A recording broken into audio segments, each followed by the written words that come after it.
We could chill, we could smoke. Me and you, all alone. Anything that you. Hey guys, it's Tia Yasmin. Welcome back to my channel. In today's video, I'm going to be doing a very summery set, kind of like watermelon inspired with the colors that I chose. So if you guys are interested in watching this video, be sure to like, comment, and subscribe, and just sit back and enjoy.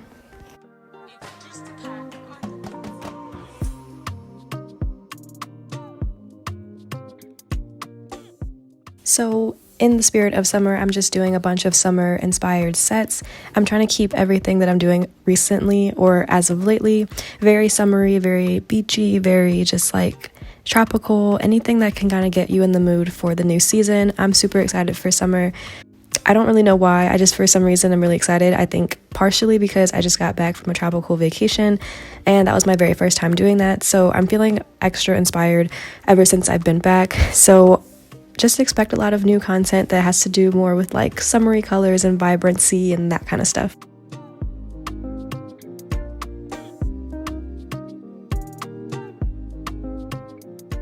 So all I'm doing here is mixing together two of my favorite colors for my bases, one of which is a very sheer pink, and in order to get it to be a little bit more opaque, I like to mix it with another color. I think it's called either apricot or like a rose nude, something like that.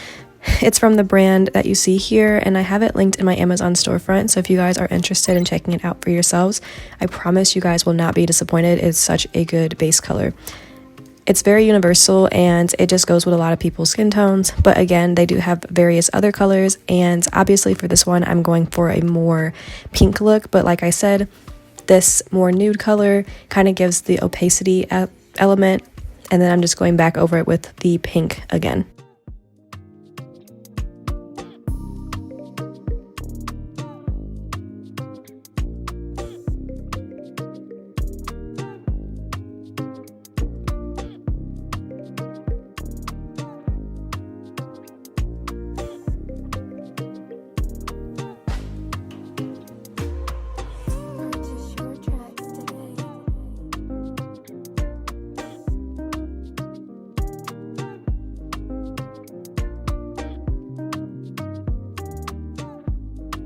So I'm keeping the set very simple, and I'm just going in and making a very shallow green French tip using this very, very cute seafoam green color. For some reason, I usually do pretty well with French tips. I love doing a very deep arch for my French tip, but for some reason, since I don't do this very often, doing the shallow tip can be kind of hard because I don't want it to look like a straight line necessarily, but I don't want it to be like too arched, so you have to find that like very perfect medium. I also put it up to my finger just so I could tell what it was going to look like on, and if it was just enough of that nude space to make it look like my natural nail.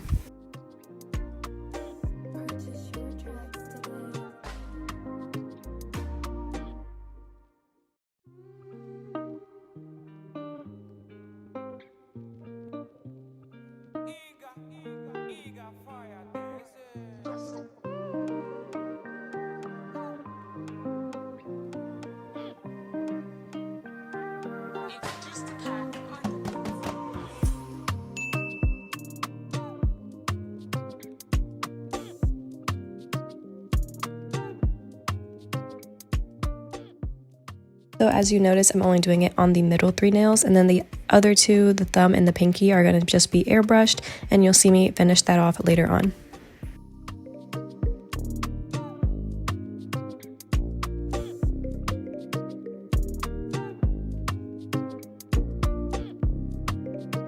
I'm then going to go in and make sure that I have two coats on my French tips. I did mention this in my previous video that whenever I do a design on a French tip, I love to have at least two coats of that French tip color because I want to make sure that it's as opaque as possible.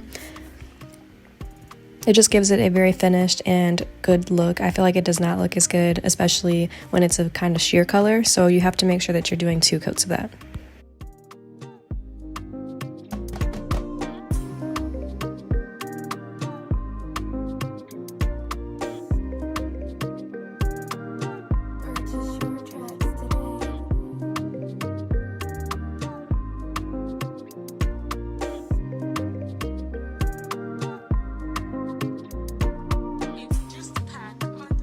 I always love using my airbrush, although it can be kind of a hassle whenever you're using more than one color, but I love using it because the effortless ability to just make these very cool designs is so much fun to me.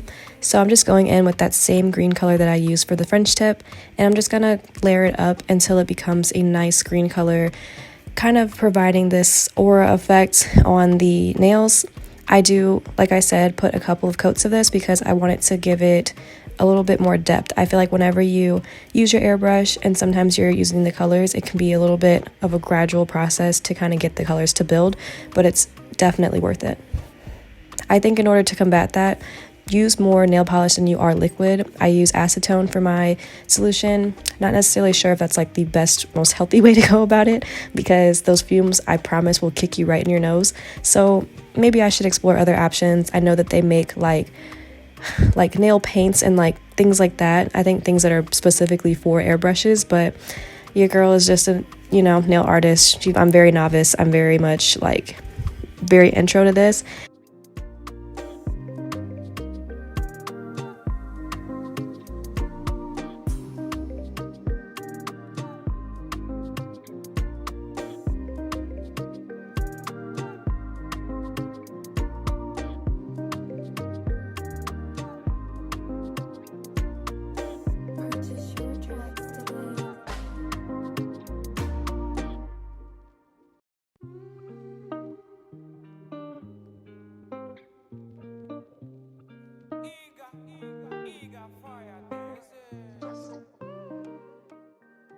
So whenever I'm doing this process and I'm doing the pink, you can just start to see that watermelon effect coming to life.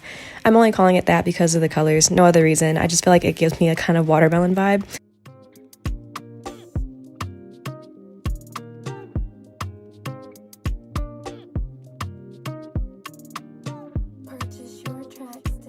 So arguably for me, this was a part that I wish I kind of hadn't done, and I think it would have been just fine without it, but I've been really obsessed with these 3D flowers lately, and I'm still trying to practice them, so I was like, why not? Let's just put one on there. Immediately regret it. Let me know what you guys think in the comments. I think it kind of turned out pretty ugly, but I think maybe it's the colors that I used. I don't think I should have done them the exact same color as the rest of the nails. Maybe I had just made it white or left it clear to some degree. I don't know. I just feel like, or maybe even the shape. I feel like maybe the shape just wasn't that great. Maybe I should have done the petals a different shape and not so much like a starfish looking thing. I don't know. Didn't like it. So let me know what you guys think down below and how I could have made that.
I definitely will get better at this process. I did film this a little while ago, so my technique has definitely changed since then, but at the same time, I pretty much do these flowers the exact same way every time. So I'm going to keep trying to get better at this, but like I said, like as I'm seeing this back, I'm just like, why did I even use these colors? Like the flower just doesn't need to be this color, doesn't need to even be on there. Like, I don't know. But nevertheless, I am going to add my finishing touches. I'm going to be putting that top coat on and then adding a couple of beads to the flower to make it look more realistic.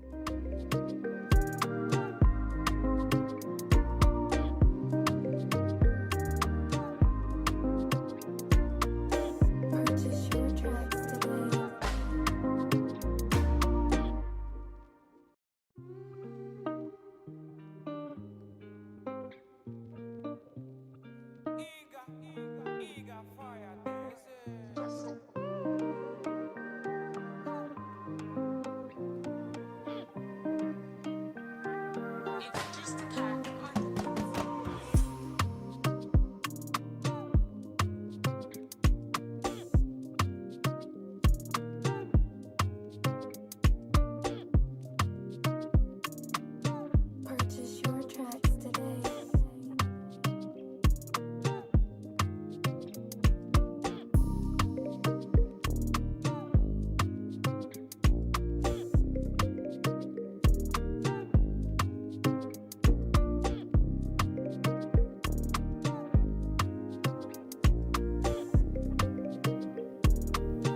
Purchase your tracks today.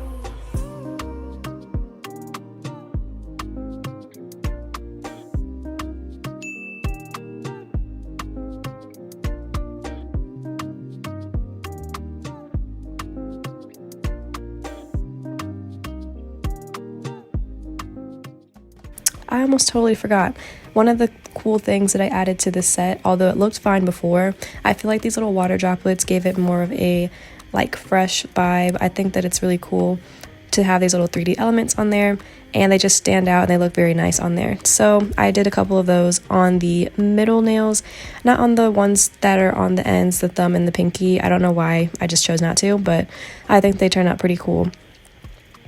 So all in all, I do like this set. I just feel like there's a couple of things I probably shouldn't have done, i.e. the flower. I feel like that just wasn't really necessary, but of course this is all for practice and just, you know, trying to explore and experiment and see what all I can come up with.